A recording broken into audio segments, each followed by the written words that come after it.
Weeks క్రితం ఇక్కడ కలిసాము. ఆ రోజున కూడా చాలా హ్యాపీగా ఉన్నాను. సినిమా చాలా బాగా వచ్చిందని. కానీ సినిమా అయిపోయింది, నాన్నతో రుణం తీరిపోయిందా అని బాధగా ఉన్నాను. ఇవాళ కూడా చాలా హ్యాపీగా ఉన్నాను అలాగే. సినిమా చాలా పెద్ద సక్సెస్ అయింది. కానీ బాధ, నాన్న లేరు ఈ సక్సెస్ని చూడటానికి, మాతో పంచుకోవటానికి. నాన్న కానీ అమ్మ కానీ ఇద్దరు లేరని ఫ్యామిలీ అందరిలో ఒక మిక్స్డ్ ఫీలింగ్స్. నిజంగా ఈ సక్సెస్ని కంప్లీట్గా ఎంజాయ్ చేయలేకపోతున్నాం. ఒక పెద్ద తల మీద ఒక పెద్ద రాయి తీసేసినట్టు అయింది ఈ సినిమా రిలీజ్ అయిన తర్వాత. ఏమవుతుంది ఈ సినిమా సరిగ్గా ఆడకపోతే? సినిమా జరుగుతుండగా ఈ కథ స్టార్ట్ అయిన తర్వాత ఒకసారి నాన్న నేను కూర్చుని ఈయన మనం కథ వినిన తర్వాత ఇద్దరం కూర్చుని మాట్లాడుకుంటూ ఉన్నాం.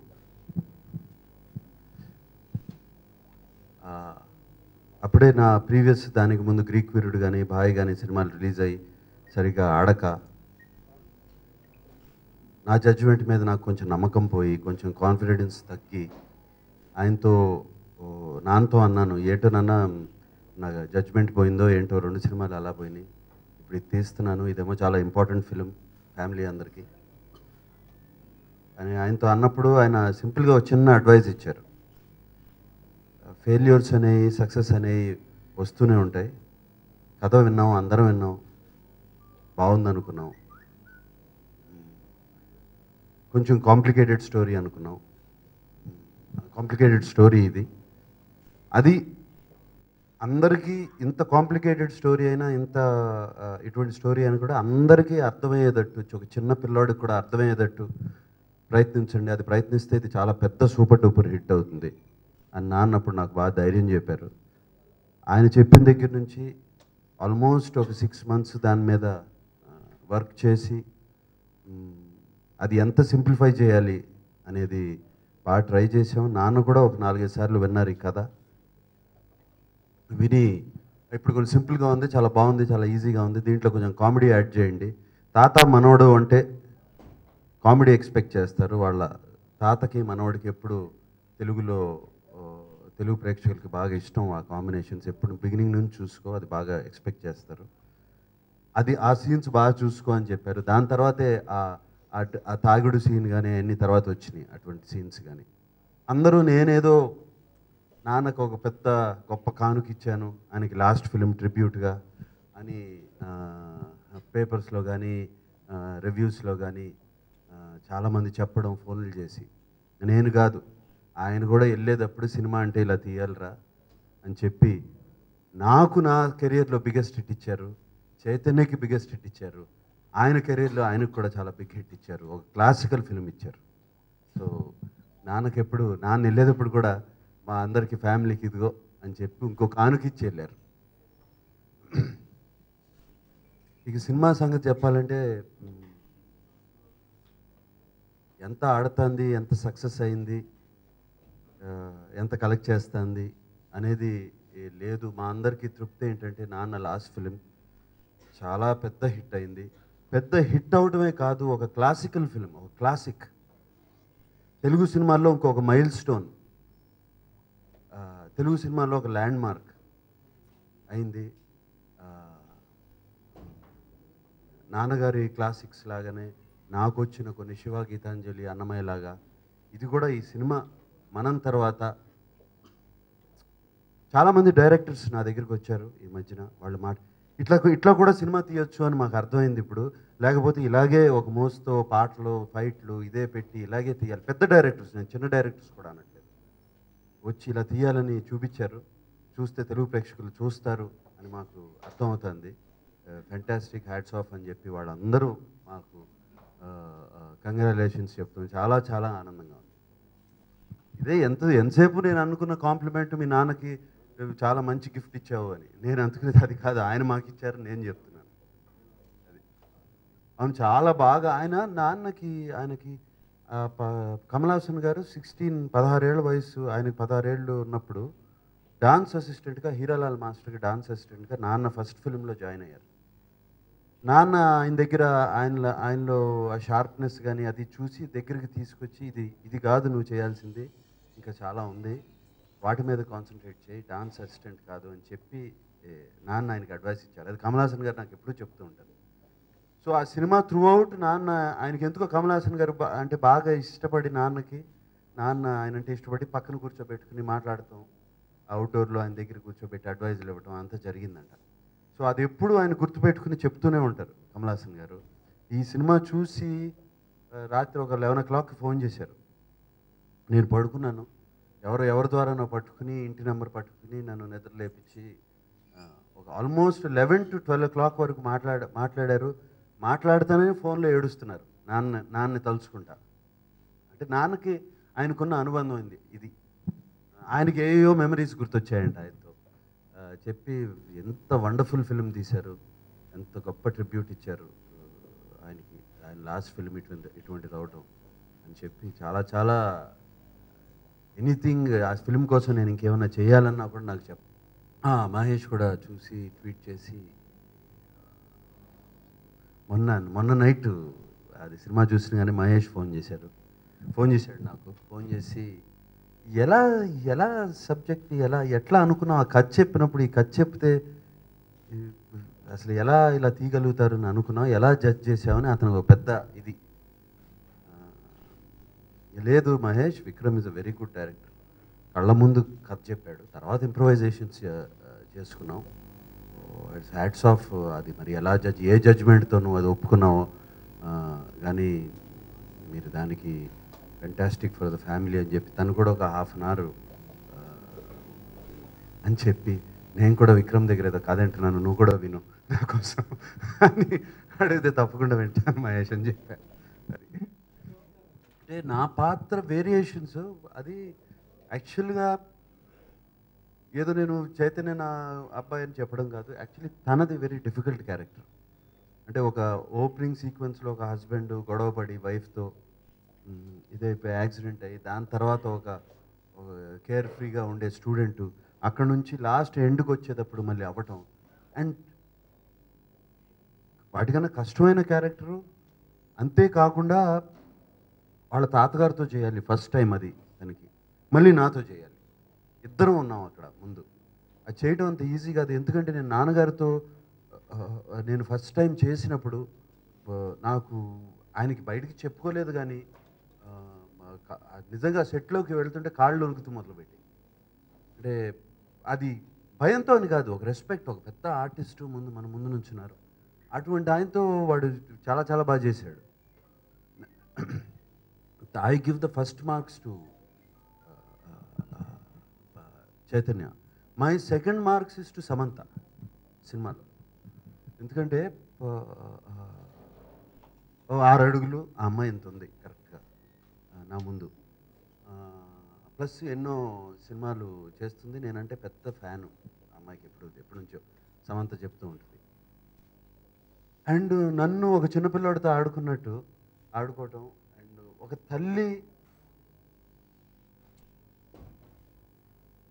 తల్లి అవటం నాకు ఎస్పెషల్లీ నాకు బాగా నచ్చిన సీన్, తన హాస్పిటల్ రూమ్లో తను ఉన్నప్పుడు అప్పటికి తెలిసిపోతుంది తనకి నేను తన కొడుకు అని. నేను వచ్చినగానే చూసుకుని నన్ను చూసి తల్లులు నిజంగా అడుగుతారు కొడుకు వచ్చిన కానీ వాళ్ళ స్కూల్లో ఏం జరిగిందిరా అని, ఇవాళ ఏం చేసావు బిట్టు, బాగుందా, వాళ్ళంతా ఎలా ఉన్నావు బిట్టు అని అడగటం అనేది ఫెంటాస్టిక్గా చేసింది ఆ పాయింట్, చిన్న పాయింట్. అండ్ అలాగే శ్రియ ఆ నత్తి క్యారెక్టర్ నత్తిగా వేసుకుని, ఐ థింక్ శ్రియకి తనకి బెస్ట్ పెర్ఫార్మెన్స్ తన కెరియర్లో ఈ cinema. And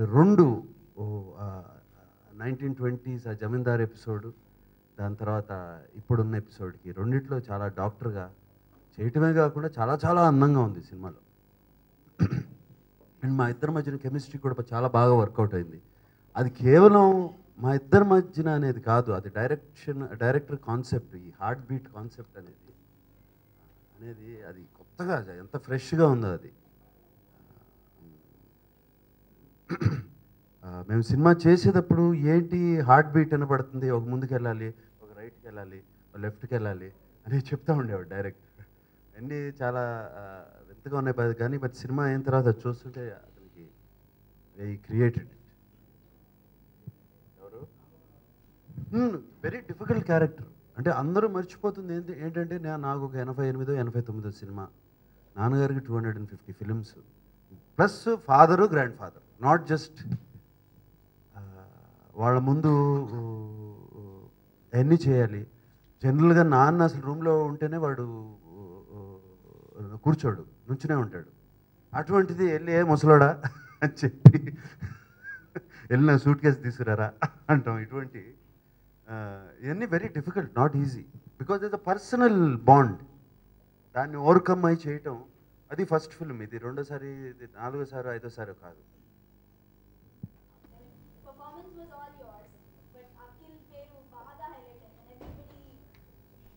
He's a brother to Chaitanya, son to me, and grandson to ANR. He's allowed. He can take it. తీసుకోవచ్చు.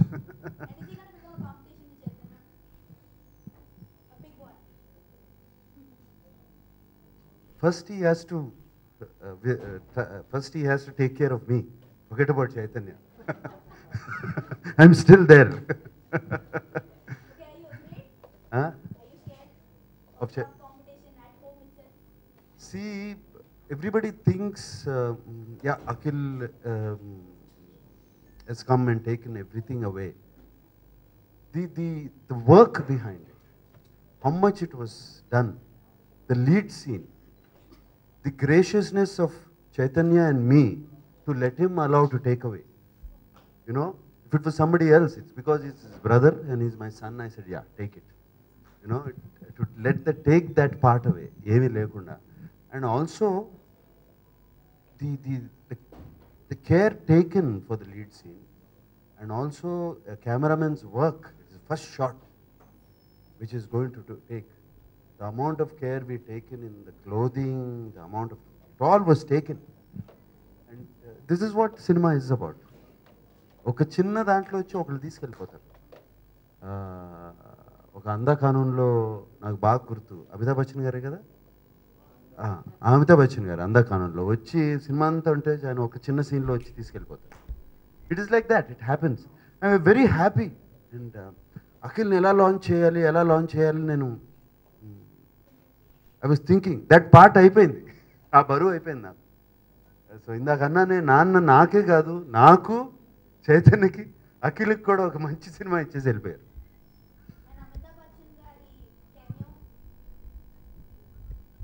అమితాబ్ బచ్చన్ గారి క్యామియో అనేది మేము తర్వాత అనుకున్నాం, ఎప్పుడో ముందు అనుకున్నది కాదు. ఇంత ముందు చెప్పినట్టే నాన్నగారికి అమితాబ్ బచ్చన్ అంటే బాగా ఇష్టం. యాజ్ అన్ యాక్టర్, ఆల్రౌండర్ అని, ఆయన వాయిస్ కానీ, ఆయన ఉచ్చారణ కానీ చాలా ఇష్టం. ఆయన చూసుకుని నేర్చుకుంటారా మీరు అందరూ అంటుండేవారు. ఇది జరిగిన తర్వాత ఒరిజినల్గా కారులో వెళ్ళేటప్పుడు అటు సైడ్ ఎవరు లేరు, నేను ఎవరితో మాట్లాడుతున్నట్టు. ఒరిజినల్గా కన్సీవ్ చేసింది, only voice will be coming from the other side. కార్లో ఐఎమ్ టాకింగ్ టు అన్ ఎండి, ఒక పెద్ద chairman of a hospital group.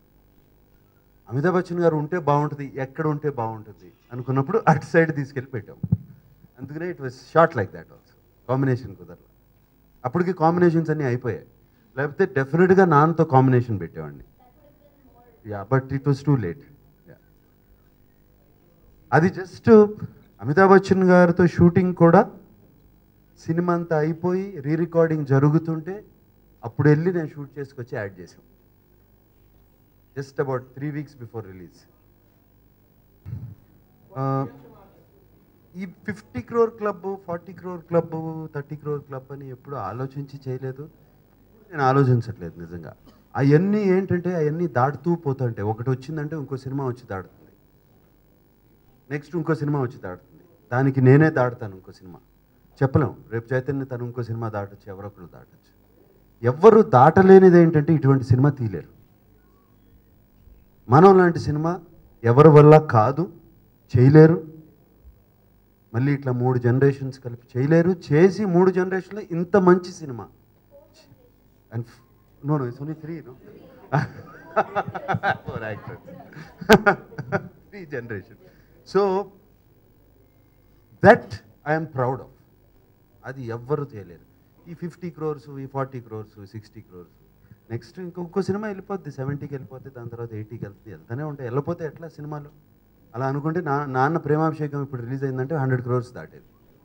So అప్పుడు ఆడిన విధానం అంతే కదా. సో దెర్ ఇస్ నో, దానికి ఒక ఎండ్ అనేది లేదు.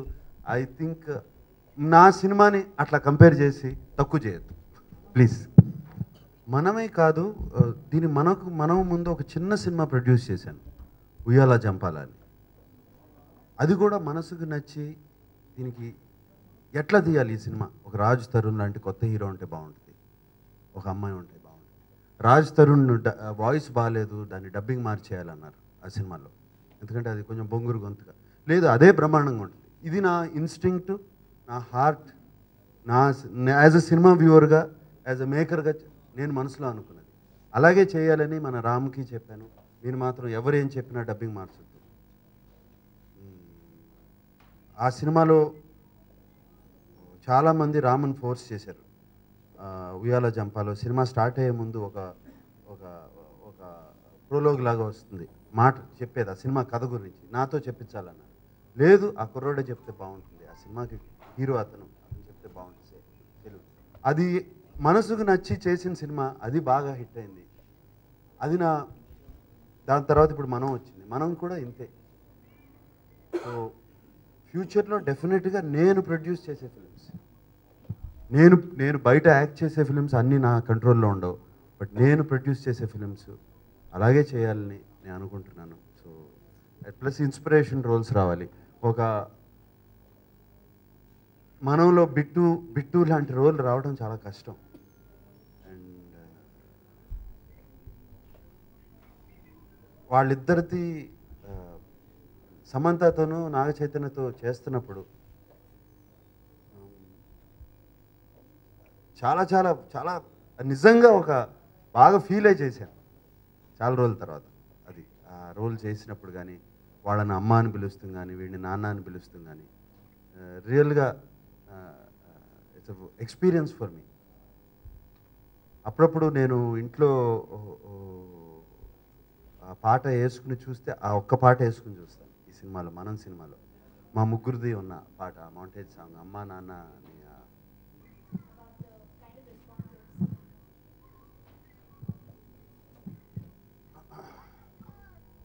Yes, every day we talk, రోజు మాట్లాడుకుంటాం.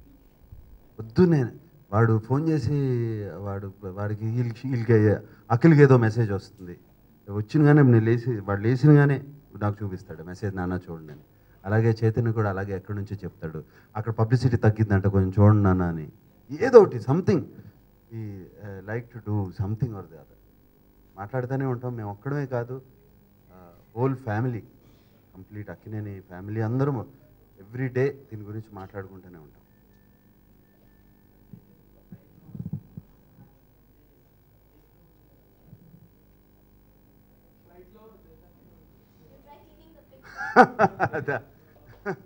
ఆ ఫ్లైట్లో అందరూ నవ్వుకుంటూనే ఉన్నారు. నేను కూడా ఈ కెమెరా పెట్టుకుని ఇలా దేవుడు నవ్వు కంట్రోల్ చేసుకోలేక నేను చాలా ట్రై చేశాను. ఫెంటాస్టిక్ సీన్ అది, అది చాలా చాలా చక్కటి సీన్ అది. కోర్స్ బిట్టు క్యారెక్టర్ బాగా నచ్చింది, బట్ సీత క్యారెక్టర్ చాలా చక్కటి, ఒక అందమైన character, beautiful character, beautiful emotions. అది ఏమంటారు, ఒక నవల్లో రాస్తారు చూడండి లవ్ స్టోరీ, అట్లా అటువంటి లవ్ స్టోరీ చక్కగా చాలా బాగా తీశాడు.